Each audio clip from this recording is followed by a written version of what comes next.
Ça nous fait plaisir de vous voir en cette fin de saison. Merci aux joueurs d'être là, hein, les anciens et le petit nouveau. On est très content d'accueillir parce que pour nous, c'est important d'avoir des joueurs locaux. Et Corentin Falcoz, il incarne vraiment ça, donc on est très content de l'accueillir avec nous.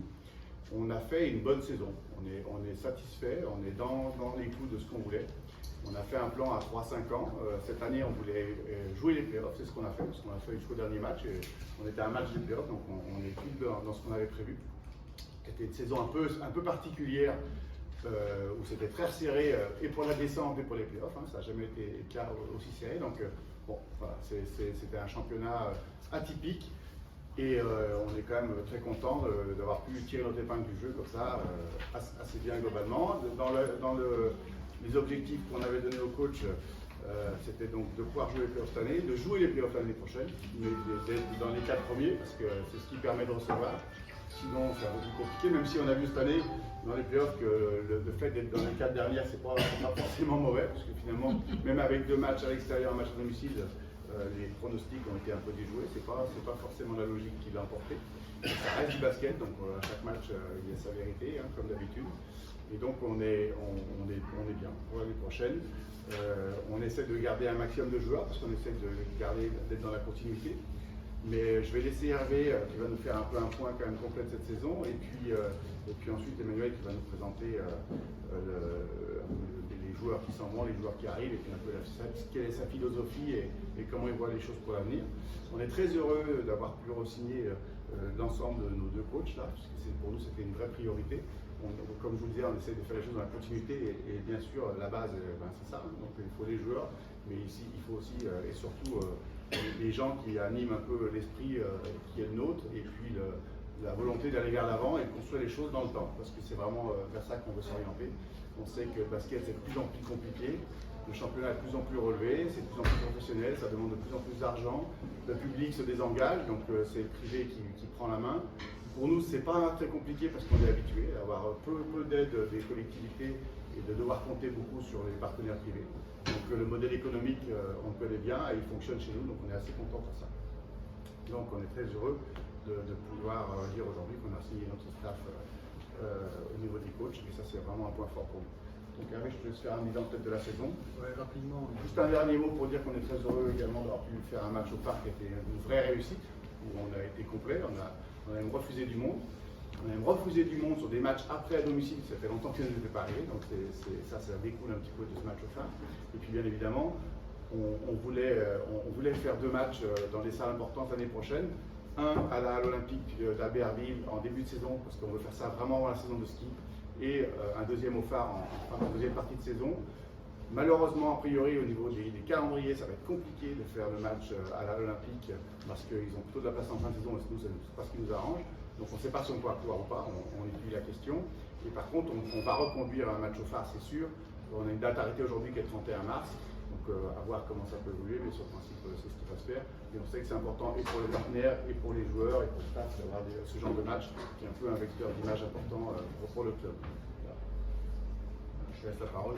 En complément de ce que disait par rapport à Manu et Julien, donc, qui sont signés pour 2 saisons, hein, pour les 2 prochaines saisons sportives. On conserve le même staff sur les 2 prochaines saisons. Ils pourront d'ailleurs paraffer leur contrat, puisque les choses sont maintenant acquises. Alors, sur le bilan, et c'est vrai qu'on a loupé les playoffs sur le dernier match, on peut dire qu'on était dans les clous. Revenir sans trop s'attarder sur le départ d'Eric Washington, en disant que c'est pas simplement son départ qui nous a fait baisser dans le classement, puisque c'est vrai que quand il a quitté le club, alors que nous ne souhaitions pas le libérer, hein, il faut être très clair, hein, mais nous ne voulions pas non plus garder un joueur qui avait émis la volonté de ne pas rester, puisqu'il voulait aller jouer en Allemagne. Nous étions 4e. On s'est bagarré pendant moins 15 jours pour le garder avant de le laisser partir. Le coach l'a vu tous les jours pendant une semaine, 1 heure par jour. Donc on a vraiment fait ce qu'on pouvait pour essayer de le garder. En disant bien qu'il n'y avait pas de clause libératoire ou de quoi que ce soit. Donc il est parti. Mais c'était aussi lié à un autre phénomène. C'était qu'on a Gigi Garcia ici présent, qu'on a re-signé aussi pour 2 ans. C'est quand même pour nous une belle chose. Et on voulait le re-signer effectivement très tôt. Mais Gigi Garcia s'est blessé au match de Saint-Vallier. et les défaites qui ont pu se succéder et notre retrait au niveau du classement est combiné et principalement, et Manu pourrait vous le dire mieux que moi, à l'absence de JP Garcia. Sans oublier qu'on avait aussi un joueur qui était absent une grande partie de la saison, qui est aussi là, qu'on avait signé pour plusieurs années la saison. Et il a une revanche à prendre vis-à-vis de tout le monde, vis-à-vis du club et vis-à-vis de lui-même, parce qu'il a été blessé une grande partie de la saison, c'est David, puisque David devait être notre leader offensif l'année passée quand on l'a signé, puisque c'était notre meilleur scoreur de l'équipe précédente. Et donc on a joué une très grande partie de la saison. J'ai envie de dire on a joué presque toute la saison sans lui, parce qu'il n'a pas pu retrouver ses aptitudes physiques pleines, même quand il était revenu après un très bon match contre Nantes dès son retour. Donc voilà, David sera encore avec nous l'année prochaine. Mais c'est pour dire que la saison a été quand même empreinte de beaucoup de vicissitudes et de blessures, parce qu'on a terminé la saison avec Dago Pena qui s'est cassé un doigt et qui a été fortement diminué aussi par une entorse à la cheville en début de saison. Donc tout ceci fait que les playoffs auraient été facilement atteignables, on le pense, si l'équipe avait pu rester au complet. Et puis on remercie le petit meneur à Chase qu'on a eu, parce qu'il a suppléé Eric Washington et il a très bien fait le job. Il a eu un état d'esprit absolument irréprochable. Moi je voudrais juste terminer le bilan de la saison en disant qu'on avait une superbe équipe au niveau mentalité. Et ça c'est vraiment important, et c'est ce que Manu veut aussi perdurer. Raison pour laquelle il a souhaité qu'on garde le maximum de joueurs, et qu'on est très fiers et très heureux d'avoir pu garder Corentin Carne. Alors une saison, 2 saisons de plus, pour le moment c'est une saison supplémentaire. On aurait aimé bien entendu garder Kadri, qui était notre capitaine. On lui a fait une proposition.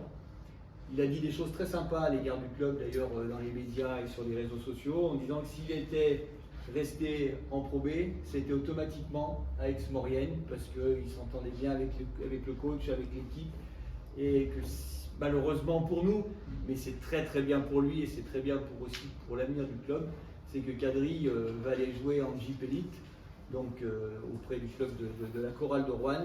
Il va rejoindre Ronald March, qui avait déjà fait un très brillant passage chez nous.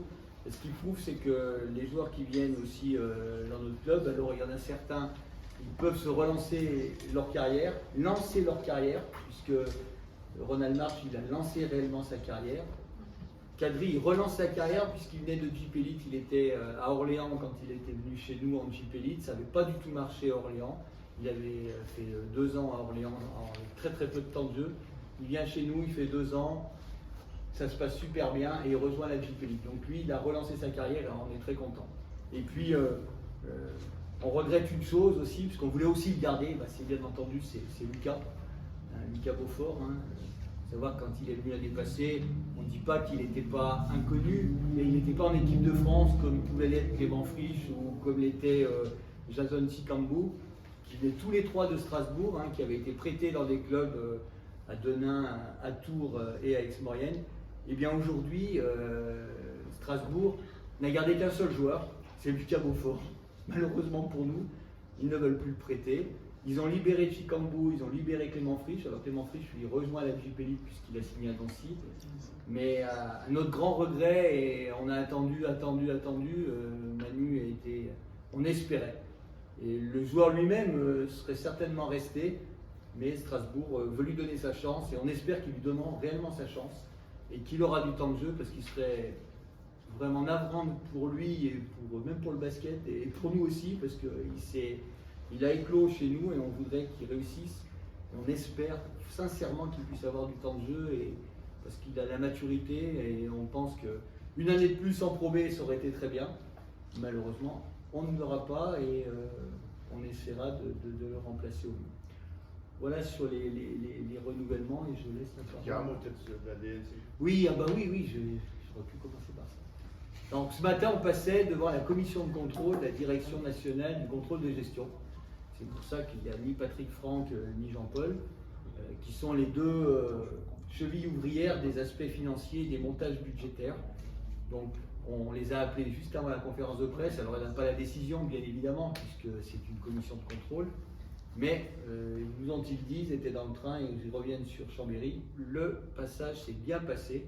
Donc, on espère, comme les années précédentes, pouvoir avoir un engagement sans réserve, peut-être avec une masse salariale encadrée, ça on ne sait pas, mais on pense l'avoir cependant sans réserve, sachant que cette année, il y a l'air d'avoir beaucoup de clubs en difficulté financière. Alors c'est les post-Covid, puisque comme tous les autres clubs, on avait été aidés pendant l'année Covid, mais ce qu'on a pu constater, et Manu ne va pas me démentir, c'est qu'il y a eu une inflation l'année passée. Cette année, c'est pas le cas, mais l'année passée, il y avait une inflation sur les salaires des joueurs après le Covid.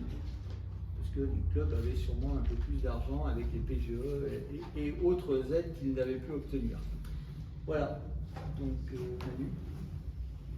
Juste un petit mot vite fait par rapport à ça, c'est-à-dire qu'effectivement, on a passé l'examen et ça sera sûrement un budget sans réserve. C'est un peu l'habitude de notre club. Et nous, contrairement à beaucoup de clubs de Pro B ou de clubs sportifs de la région, on n'a jamais fait de bilan déficitaire parce qu'on ne dépense que l'argent que l'on a, même si on n'a pas assez d'aide par rapport à ce qu'on souhaiterait ou par rapport à ce qui existe dans des autres clubs. On est le club le moins aidé en pourcentage et en montant dans le basket professionnel. En tout cas, on est toujours sans réserve, on ne dépense jamais l'argent qu'on n'a pas, on gère notre club en bon persuadé. Alors des fois, c'est sûr qu'il y a des choix à faire au niveau de la masse salariale et autre chose, mais en tout cas, on a une gestion saine, on y tient et c'est ce qui fait que la Ligue nous fait confiance dans le temps et qu'on n'a jamais eu de budget qui était vraiment contraint. Donc ça, c'est un peu, d'avoir la confiance de la Ligue, c'est une vraie chance et ça vient aussi un peu du fait qu'on gère assez sainement les choses et qu'on a l'habitude de ne pas dépenser l'argent qu'on n'a pas. Contrairement à beaucoup de clubs, n'importe quel sport, qui souvent en fin d'année, ils demandent 300 000, 400 000, ils vont voir un peu les collectivités pour dire voilà, si vous voulez qu'on reparte l'année prochaine, il faut boucher le trou. Alors, nous, on n'a jamais agi comme ça, on ne le fera jamais. Et c'est un peu quand même une force pour notre club et qui nous amène à obtenir un peu la confiance des instances en permanence. Ça, moi, je donne la parole à Manu Plus. Merci Xavier. Bien, bonjour à tous. Je ne vais peut-être pas revenir trop longtemps sur le bilan de la saison passée. Je pense que c'est plus l'avenir qui nous intéresse aujourd'hui. Simplement, pour juste vous faire part un petit peu de mon sentiment sur la saison écoulée, je suis partagé entre effectivement la déception d'être passé très très proche des playoffs, la déception d'avoir eu conscience ou en tout cas d'avoir touché du doigt qu'on aurait pu faire une saison en termes de résultats vraiment que le club n'a pas connu depuis très longtemps. Et puis voilà, donc cette frustration-là, on le sait, on a eu beaucoup de pépins. Bon, je ne vais pas revenir là-dessus. Mais plutôt sur le deuxième sentiment qui m'anime, c'est la fierté d'avoir coaché cette équipe. Il y en a trois joueurs qui sont présents ici. C'est ces joueurs qui, malgré tous les problèmes, l'adversité, les coups durs qui nous sont arrivés semaine après semaine, ont toujours, comme l'a dit Hervé, manifesté et démontré chaque jour un état d'esprit absolument remarquable. Je crois qu'il faut le souligner, c'est quelque chose qui est important, c'est quelque chose que je sais que le président et l'ensemble de Hervé et l'ensemble des dirigeants veut qu'on mette en avant et qu'on cultive, qui soit l'identité du club, un état d'esprit positif, conquérant et d'une équipe qui se bat, qui défend le maillot quoi qu'il arrive. Donc ça, je suis très fier d'avoir, je pense que l'équipe a démontré ça tout au long de la saison. C'est vrai qu'on est passé à 2 paniers près de quelque chose qui aurait pu être sympa parce qu'on voit que les playoffs effectivement sont excessivement ouverts et que tout aurait été possible. Voilà, simplement je crois qu'il faut maintenant utiliser ce qu'on a vécu, les problèmes qu'on a pu avoir aussi, voir comment on peut améliorer les choses et puis se servir de ça comme vecteur d'énergie, je dirais. Je pense que ça a donné envie, on a vu l'engouement qu'il y avait autour de l'équipe sur les derniers matchs, sur la fin de saison, je crois que ça a donné envie à tout le monde de regarder vers le haut, d'avancer. En tout cas, moi, c'est vraiment ce qui m'anime, je pense qui anime également Julien. On est évidemment très heureux de continuer l'aventure. On remercie, je peux parler pour toi, mais en tout cas, moi je suis très honoré de la confiance qui m'est accordée. Je crois que c'est quelque chose qui pour moi est essentiel en tout cas, de sentir qu'on a la confiance. On sait que c'est pas toujours facile, on sait que voilà, il y a des difficultés, mais quand on travaille en confiance et dans le même état d'esprit, je pense qu'on peut faire beaucoup de choses. Moi je pense personnellement qu'on est au début de quelque chose qui va grandir. Donc voilà, maintenant la saison, la période qui arrive aujourd'hui, c'est une période effectivement qui est très importante, on le sait. Comme je dis toujours, une équipe c'est un puzzle. Quand on fait l'analyse d'une saison et de savoir comment on va construire l'équipe de la saison qui arrive, je pense qu'il est important de mesurer quelle marge de progression a l'équipe en l'état, quelle marge de progression ont les joueurs qui composent l'équipe, et en fonction de ça, on est évidemment, on fait des choix. À la base, c'est vrai qu'on était vraiment parti dans l'idée de conserver une ossature la plus forte possible de l'équipe de la saison dernière, parce que effectivement, elle nous a donné satisfaction, parce que étant donné les coups durs qu'on a eus, on avait, et moi j'avais vraiment la conviction profonde que cette équipe avait une marge de progression en l'état, en renforçant l'une ou l'autre position. Voilà, donc ça c'était l'idée de départ. Après, on sait aussi qu'on est un club qui lance, qui relance un certain nombre de joueurs. On sait qu'on a aujourd'hui en tout cas cette vocation-là. Peut-être que demain les choses évolueront, mais en tout cas en l'état, je crois que ça fait partie de notre identité actuelle. Voilà, donc on a des joueurs, comme l'a dit Hervé, qu'on aurait souhaité conserver évidemment, qui ont choisi de nous quitter. Je suis à la fois, encore une fois, j'ai un double sentiment, à la fois triste et un petit peu frustré de les voir nous quitter, et en même temps très fier de savoir où ils vont et pourquoi ils s'en vont. Parce que je crois que voilà, ça veut dire simplement qu'on a fait aussi notre part du contrat. Quand Lucas Beaufort l'année dernière a été prêté par Strasbourg, le deal c'était de l'aider à grandir. Bon, il a grandi vite, peut-être un peu plus vite que ce que même son club formateur pensait. Voilà, donc ils ont souhaité lui donner sa chance effectivement en Pro A et l'intégrer pleinement dans leur rotation. Le coach que je suis est un peu frustré parce que je pense qu'il y avait encore moyen d'avancer avec lui, mais en même temps le coach que je suis est aussi très heureux pour lui. Et je crois que ça donne aussi envie peut-être à certains jeunes joueurs de nous rejoindre, parce qu'ils voient que il y a eu Lucas Beaufort cette année, il y a eu Mathieu Vigneron l'année dernière, il ne faut pas l'oublier, qui cette année a retourné en titre, qui malheureusement n'a pas mis les pieds sur le terrain, ce que je trouve un peu dommage en passant, pour un joueur qui était rentré 21 fois en jeu chez nous l'année d'avant. Voilà, on est un club qui faisons confiance aux jeunes. Faire confiance aux jeunes ne veut pas dire leur donner quoi que ce soit. On leur donne la possibilité. Après, s'ils répondent présents, voilà, ils vont avoir la possibilité. Maintenant, on n'est pas là pour faire des cadeaux. Donc voilà, donc Lucas, c'est une chose. Kadri, comme l'a dit Hervé, effectivement, va rejoindre Ronald March à Rouen. Donc je suis très heureux pour lui, parce que c'est effectivement un joueur qui a beaucoup donné, qui a toujours tout donné même, je dirais, y compris quand c'était même un peu difficile, qu'il avait des souffrances physiques. Voilà, il s'est vraiment battu, il a défendu les couleurs du club de manière remarquable, comme encore une fois tous les joueurs qui ont composé cette équipe l'année dernière. Donc voilà principalement. Après d'autres joueurs, je ne vais pas les détailler un par un, vont nous quitter, soit encore une fois par choix, soit parce que c'est notre décision étant donné que la possibilité de conserver quasi l'essentiel de l'équipe n'est pas possible. Effectivement, ça nous amène à réfléchir un petit peu autrement et du coup à reconstruire un nouveau puzzle. Ce qui explique que peut-être certains joueurs qu'on aurait éventuellement imaginé pouvoir conserver, aujourd'hui ça remet un petit peu en question, puisque, comme je le dis toujours, une équipe c'est un équilibre, et à partir du moment où une pièce s'en va, peut-être qu'il faut une autre pièce qui corresponde à autrement. Donc voilà. Est-ce que j'ai été clair ou pas du tout? Si vous avez des questions peut-être par rapport à ça. Juste savoir s'il y a un joueur que vous vouliez garder, à part Lucas, c'est le choix de Strasbourg de le garder. Ouais. Kadri aussi, on sait pourquoi, mais il y a un autre joueur que vous auriez voulu garder et qui a fait le choix d'aller ailleurs. Aujourd'hui, David qui était là, Corentin, on voulait garder, on a réussi à garder, donc c'est très bien. David, on a réussi à garder aussi. JJ, on a réussi à garder. Donc voilà, je crois que c'était. Après, il y avait Lucas, Kadri, après le reste des joueurs pour différentes raisons. Le choix, les joueurs étrangers, comme j'ai dit, c'est toujours une décision qui intervient un peu plus tard, parce qu'on le sait qu'une équipe, on doit d'abord commencer par les joueurs JFL, puis après rééquilibrer quelque part en fonction des postes qu'on souhaite. Donc voilà, c'était un petit peu. Typiquement, on peut parler d'Ago Peña, qu'on n'a pas encore décidé, en tout cas vous n'avez pas encore décidé si on la garde ou pas. Ça va dépendre un peu de comment est formée l'équipe. Et s'il est bien complémentaire à l'ensemble global, eh ben, il restera avec nous. Si le coach estime qu'une autre personne sera plus à même d'équilibrer l'équipe et d'être complémentaire, eh ben, écoute, le choix sera à l'autre. Donc il y a des joueurs pour qui c'est plus ou moins décidé, puis il y a d'autres, encore les questions sont en cours. Voilà, Dago, exactement, et tout à fait comme le dit le président, en fonction du joueur qui remplacera numériquement Lucas Beaufort, du joueur intérieur qui arrivera, effectivement, c'est un cas qui n'est pas encore tranché dans le fait de lui faire une proposition.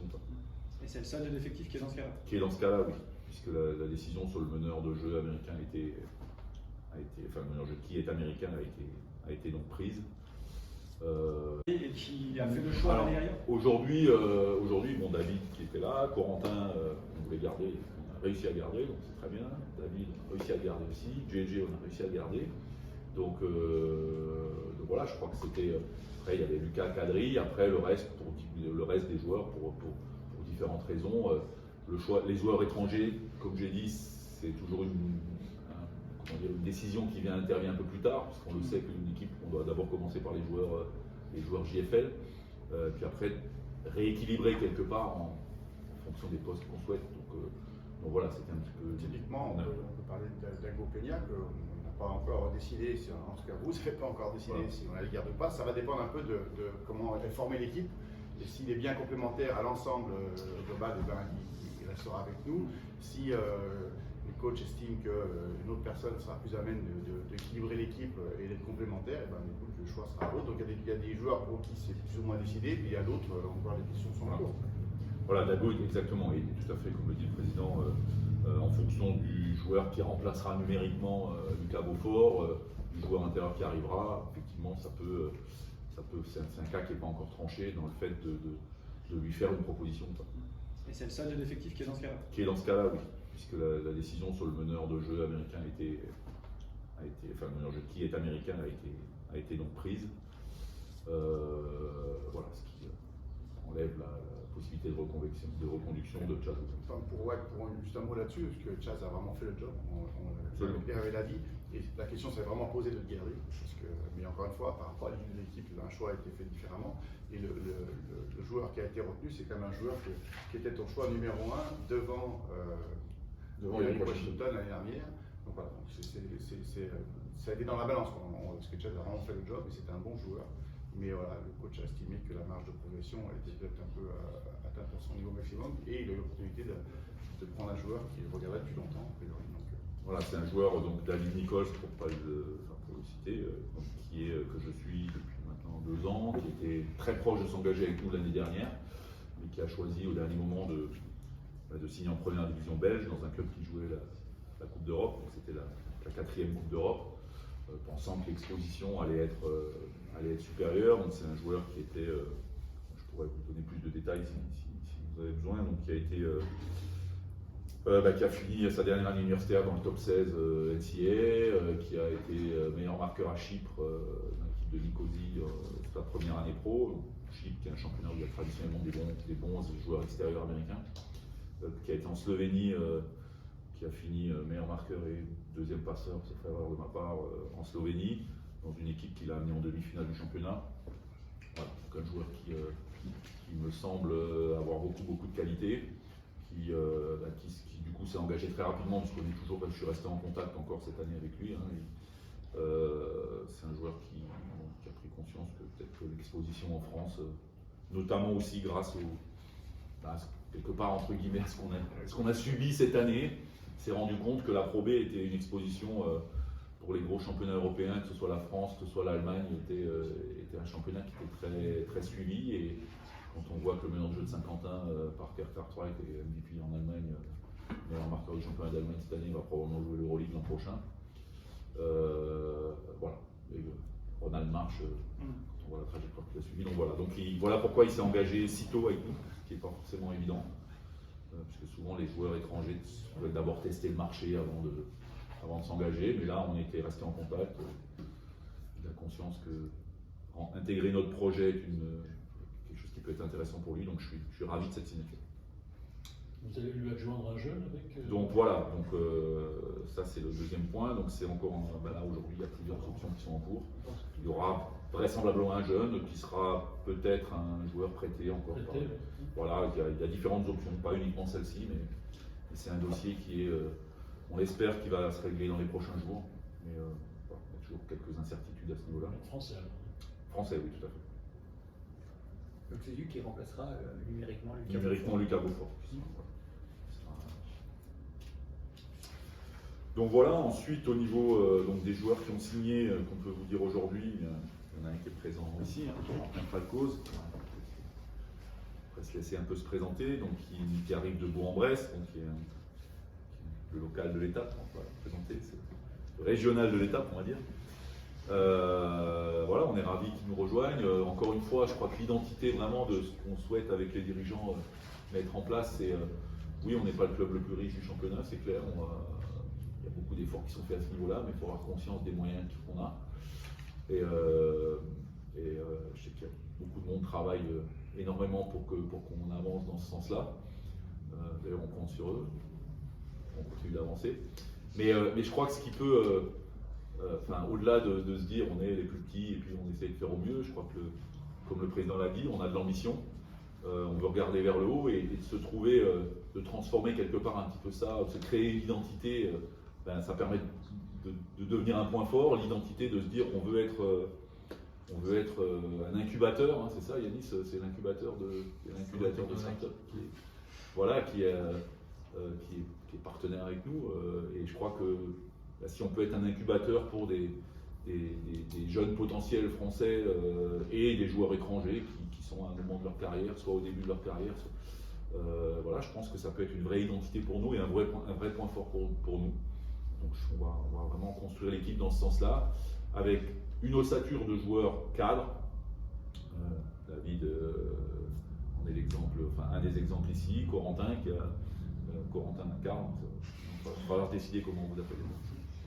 Donc Coco 1, Corentin 1, un joueur maintenant qui a quand même vraiment l'expérience de la Pro B, GG Garcia qui a l'expérience du haut niveau européen et maintenant qui connaît le championnat. David Nichols qui maintenant a fait 3 saisons solides à un haut niveau européen, voilà, le joueur intérieur qui arrivera, le poste 3, que ce soit Dago ou un autre, voilà, donc des joueurs cadres à qui on va vraiment demander d'être des cadres, et puis entouré de jeunes joueurs à haut potentiel qui auront des responsabilités, clairement, puisqu'on choisit de leur faire confiance. Même si je répète que la confiance, c'est pas un cadeau qu'on donne, mais en tout cas on leur fait confiance, on compte sur eux. Voilà, donc ce mix un peu entre les deux, c'est un peu l'ADN et l'identité qu'on veut donner à cette équipe et ça permet aussi, je pense, ça doit nous permettre aussi dans le futur de construire et de donner envie à des jeunes joueurs, qu'ils soient étrangers ou français, de nous rejoindre. Donc 2 joueurs qui rentrent complètement dans ce profil-là, donc Corentin Falcoz qui sort d'une saison où il a démontré que maintenant le championnat espoir c'est bien, il a fait le tour, il a dominé le championnat statistiquement parlant, MVP du championnat, meilleur marqueur. Voilà. Maintenant il faut qu'il se confronte réellement au niveau professionnel, donc voilà, bienvenue Corentin.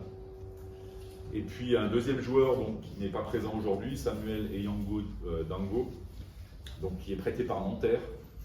Donc il a signé le club de Nanterre. J'ai encore eu récemment Pascal Donadieu qui m'a affirmé vraiment qu'il comptait vraiment sur lui pour l'avenir, puisqu'il m'a fait signer, sauf erreur de ma part, un contrat de 3 ans. Et donc il nous le prête pour une année.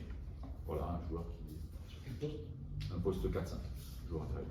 Et pour confronter Corentin n'est pas prêté, puisqu'il s'est libéré de Bourg-en-Bresse et Corentin il signe son premier contrat professionnel pour 2 ans. Donc il est lié avec le club pour les 2 prochaines saisons.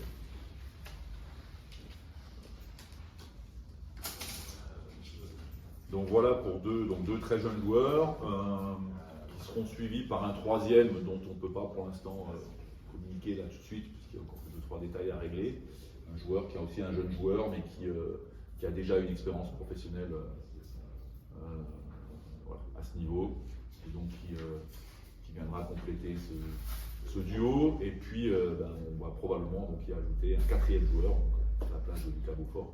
Donc ça fera vraiment une équipe composée de 6 joueurs expérimentés et 4 joueurs, 3 joueurs plus 1, qui sont des jeunes joueurs à fort potentiel, dont on attend qu'ils incubent bien et quand la température sera bonne. Donc voilà, je ne sais pas si vous avez des questions par rapport à ça, si j'ai été clair. Juste, vous visez un poste 5 spécifique ou ce que vous avez déjà là, il y a un poste 5 qui arrive Un étranger qui arrivera tout à fait en place de Sheffield. Voilà, donc il sera encore une fois pour déterminer vraiment le profil, même si on a quand même une idée du profil là, parce que maintenant le jeu intérieur, enfin les joueurs qui composeront le secteur intérieur, il y en a 3 qui sont là. On sait quel profil on cherche, un joueur athlétique, puissant, qui puisse peser poste bas. Donc si possible, quelqu'un qui soit expérimenté, qui connaisse le championnat, justement pour faire ce complément avec Samuel, David et Gigi. Voilà. Et donc le choix du dernier joueur, je dirais, du poste 3, donc du joueur extérieur, Dago ou un autre, se fera en fonction, là, pour le coup, du remplaçant de Lucas Beaufort, de la validation de. Voilà. On essaye toujours, vraiment, l'idée, c'est pas de dire tel joueur est bon, on le prend. C'est de dire ok, on veut évidemment les meilleurs joueurs possibles, avec l'état d'esprit qui nous correspond, mais surtout qui aille avec les autres. Voilà. Donc c'est pour ça que ça peut, par moment, on peut faire des choix qui peuvent peut-être, oui, interroger, parce qu'on dit oui, mais lui il était bon, mais vous ne l'avez pas gardé. Oui, mais avec lui ça allait bien, avec quelqu'un d'autre ça n'irait pas forcément comme ça. Donc voilà, c'est vraiment une réflexion globale. Le budget, président, pardon, il est en augmentation On essaie d'augmenter de 10% par an. Donc on devrait être à peu près dans les clous cette année. On y travaille actuellement, notamment avec Yanis et son équipe, que je remercie d'ailleurs, Yanis et Mine qui sont là, toute l'équipe autour qui a organisé cette conférence et qui s'occupe un peu dans l'ombre de ce travail-là, qui nous apporte beaucoup. Et donc on est dans le temps, on construit les choses, mais on essaie de progresser de 10% par an de façon assez pérenne pour pouvoir construire et d'être en phase avec nos ambitions. On a dit une première partie de saison qui était excellente, on était à Noël, on était vraiment bien placé. Après on a eu le départ d'Eric, on a eu pas mal de blessures, on a eu pas mal de choses un peu compliquées. Mais vraiment le but de la saison prochaine c'est de ne pas s'arrêter à Noël et de continuer sur la saison complète pour être au rendez-vous des playoffs et de pouvoir se faire plaisir. Parce que c'est un club qui vit depuis longtemps pour le basket et qui développe le basket. C'est un peu une chance quand même pour la région de Savoie d'avoir un club professionnel de basket. Les élus n'en sont pas si conscients, ils mettent pas assez d'argent parce que c'est vraiment une chance. Ça bouge du monde et il y a une vraie demande des spectateurs et il y a une vraie émulation autour du club. Donc on espère vraiment pouvoir se faire plaisir l'année prochaine, jouer les playoffs et puis un peu remercier un peu et les partenaires et les spectateurs, les gens qui nous suivent un peu depuis des années et qui sont un petit peu frustrés parce qu'on est passé à côté un peu ces dernières années. Là, voilà. On a essayé de renclencher un peu une dynamique un peu positive autour de ça. Et je pense qu'on a tous les atouts pour le faire. L'année dernière, c'était une année qui a déjà bien compté et sur laquelle on a construit. Et maintenant, on peut s'appuyer pour continuer d'avancer avec ça. Donc, je pense que La signature Corentin aussi, elle s'inscrit dans la même possibilité de faire ça. tout à fait. C'est un joueur qu'on suit depuis longtemps. Corentin 2, pardon. C'est Corentin Falcoz, un joueur qu'on suit depuis longtemps. Et c'est vrai que le fait qu'on ait déjà les 2 dernières saisons construit avec des joueurs qui ont eu la confiance des coachs et qui ont démontré qu'ils méritaient leur temps de jeu et qui méritaient d'être sur le parquet. Et du coup, ça permet un peu à d'autres joueurs de regarder vers nous. Et puis il y a des agents aussi qui disent finalement c'est peut-être une bonne destination pour eux. Donc voilà, on a encore 1 ou 2 joueurs là, qui sont vraiment des joueurs clés importants. Donc on devrait avoir un disque qui va vraiment être très compétitif. Et du coup on a vraiment toutes les cartes en main pour pouvoir avancer dans la bonne direction. On espère qu'on ne sera pas trop entravé comme on a été cette année. On a vraiment cette année vécu beaucoup de choses. Je pense qu'on a cumulé un peu les pépins de 2-3 saisons sur une seule. Donc aujourd'hui, normalement les choses devraient se dégager. Voilà, en tout cas, je vous remercie beaucoup d'être venu nous voir. Je remercie également Jean-Bertrand Gallet et Stanislas Boissieu qui nous accueillent ici là, donc chez Nicolo Marina, qui nous permet d'organiser cette conférence de presse. Je ne sais pas si vous avez un mot pour terminer, puis si vous avez quelques questions, dis-moi Yanis. Un petit mot de chaque Ah, mais ils vont pouvoir être à la disposition des journalistes, Ouais. ils sont là pour ça. Peut-être que Corentin déjà pourrait, parce que les autres ils sont un peu connus, donc vous pouvez poser des questions et peut-être Corentin pourrait se présenter. Moi c'est Corentin Falco, j'ai 19 ans, je suis originaire de Chambéry, je suis pas loin. Ok. Ça fait 5 ans que j'étais à la Bourg, et là je cherchais un projet qui peut m'intéresser. Ça tombe bien dans la politique du club, j'ai eu un bon feeling avec lui, donc je choisis Exmoren pour 2 ans.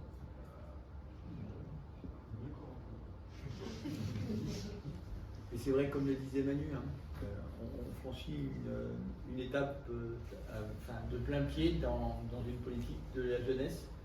Et ça s'inscrit aussi dans le cadre de notre ouverture de notre centre de formation et d'hébergement. On va d'ailleurs, ce n'est pas lié, hein, mais on aura un nouveau directeur du centre de formation dans les prochaines semaines. Le centre d'hébergement qui ouvrira au mois d'août. Et donc 4 jeunes, dont Corentin, et c'est vrai que pourquoi on peut attirer aujourd'hui et qu'on devient attractif. Il y a 3 ans, on nous aurait dit vous avez le MVP de la JP d'Espoir. Il n'est pas là parce qu'il habite Chambéry, Corentin. Il est là parce qu'il y a un projet. Et même s'il a dû venir à Aix quand il était plus jeune, et qu'à l'époque il disait tiens, c'était peut-être un rêve de jouer en pro, je pense qu'il aura d'autres ambitions. Et nous, si on peut le faire éclore dans les 2 prochaines années, et puis qu'après il fasse comme Lucas, qui rejoigne la JP League, on en serait ravis. Mais comme l'a dit Manu, rien ne lui sera donné. Il faudra qu'il gagne la confiance de ses partenaires du Sport 7 de Say et qu'il gagne sa place sur le terrain. Mais par contre, il aura sa chance. 4 jeunes de moins de 21 ans dans une équipe Pro B, on sera. Alors avec David qui va entourer tout ça avec son âge, parce que ça sera notre doyen de notre équipe. Mais on aura l'équipe la plus jeune, c'est certain, de la Pro B sur les 10 joueurs, c'est sans aucun problème. Mais c'est un vrai choix des coachs, c'est un vrai choix assumé. C'est pas des jeunes par défaut, c'est vraiment un vrai choix assumé avec des vraies ambitions au niveau des jeunes pour permettre à des gens comme Lucas, qui nous pensons a vraiment un potentiel pour évoluer peut-être même encore mieux que la Pro A. C'est vraiment quelqu'un qui est énorme. Et les jeunes que la team a fait sur confiance, ils ont ce potentiel-là d'évolution. Alors pas tout le monde gagnera, mais en tout cas, on pense que ces gens-là, ils ont vraiment un potentiel de jouer plus fort que la Pro B, au-dessus et même bien au-dessus. Donc c'est vraiment un choix assumé et c'est pas un choix du tout par défaut. C'est même une vraie politique qui est mise en place par les coachs de se tourner comme ça vers des jeunes à fort potentiel. Par contre, pour compléter un petit peu, c'est clair, comme je dis toujours, être jeune, c'est pas une maladie, mais c'est pas une excuse non plus. Donc voilà, je crois qu'il faut vraiment avoir conscience de ça. Parce que c'est toujours un peu facile de dire oui, mais les jeunes, mais non. On a construit cette équipe, comme on l'a dit, en cohérence, en réflexion. Les jeunes qu'on a et qu'on va signer, c'est des joueurs en qui on croit vraiment, c'est des vrais potentiels. C'est pas maintenant le potentiel, il faut le transformer en quelque chose. Mais on compte dessus déjà. Voilà, et là où je voulais aller au-delà de ça, les joueurs d'expérience, les cadres qui sont là, on compte vraiment sur eux et ils ont cette responsabilité d'encadrer vraiment. Donc voilà, on aura beaucoup d'attentes par rapport à eux. Pas uniquement sur un temps de jeu élevé, mais en tout cas dans les attitudes, dans le travail au quotidien, dans la performance et je dirais l'efficacité.